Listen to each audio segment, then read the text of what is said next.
Now, how exciting is it to be here to support this event? It's a really important event to support because without our younger generation of kids who have passion for what they love, we have no future in the arts. And so it's a very important thing to let these young people know that we do support them and that the arts in particular is a very personal form of expression. And you should never ever be afraid to express what you are feeling in your art. That's very important. Don't just try to form it the way other people tell you it's supposed to go. Whether you're an actor, a writer, an artist, a singer, express your inside self. And for you, growing up, when you were in high school, junior high, and all that good stuff, did you have support, or was there any programs that helped you out when you were growing up? We had a theater department in high school, and I was a member of the drama club and the Radio Broadcasters Guild, and was always auditioning for their plays and being in their plays. And it was supported by the teachers who taught at that time, and you know, and obviously the curriculum supported there being a program in the arts. I'm not sure what it is today. I think it's definitely the funding is lower than it should be. In my mind, these are the programs that should be subsidized the biggest and the best. And how, when you were growing up, was acting your first passion? Storytelling. Yeah, because I never thought about being an actress. That wasn't what my drive was. The drive was I wanted to be in a story and tell a story and make up a story. And when I was really a little girl, I used to do that.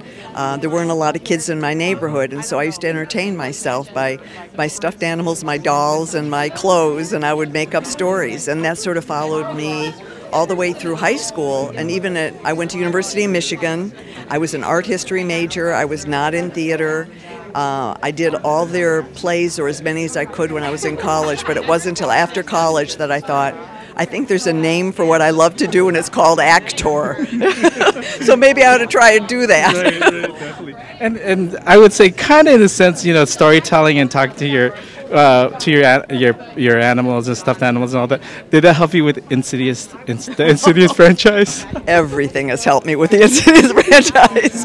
I'm very excited. The third one opens June 5th, and it's actually my character's story. It's an origin story, a prequel to the first two.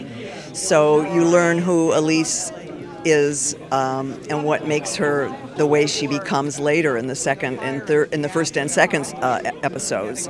So it was a beautifully written story. Lee Winnell, who wrote the story, is also directing for the first time. He took over for James Wan, and I think it's a magnificent film. It's scary and soulful in ways people are not going to expect. Right. And I interviewed Stephanie Scott last Friday about the film, and she told us that you really helped her, and you were almost like a mentor to her. How does that feel to hear that from Stephanie, one of your lead co-actors? It's very exciting. I mean, I am finally owning how much experience I've had and how much I know.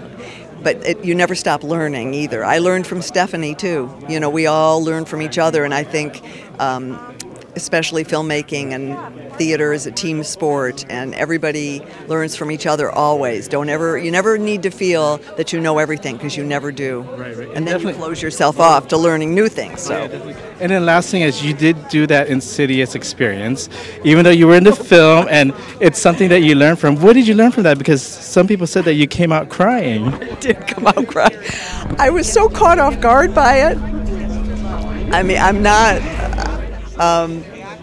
I don't like a lot of, I don't know how to put it, loud sound. I'm very sound sensitive, and so it totally unnerved me just by the physical sound that was in the story they were telling. And of course it's me in there talking to me, so that was kind of weird too. But it was really fun, and I think it sets the audience up for what is to come. It's very assaulting in a entertainment way. I mean, it doesn't hurt you, obviously, in any way whatsoever, but there's an assault on your imagination and senses that I thought was really powerful. And being powerful yourself, can you give us a few words what you would tell kids today about getting to the arts and just pursuing it? if you got a passion, go for it, and never let other people dictate your art to you. Listen and learn from what they tell you, but always make that your own and never give up. Great. Thank you so much. Enjoy the night. Thank you so much for having me here.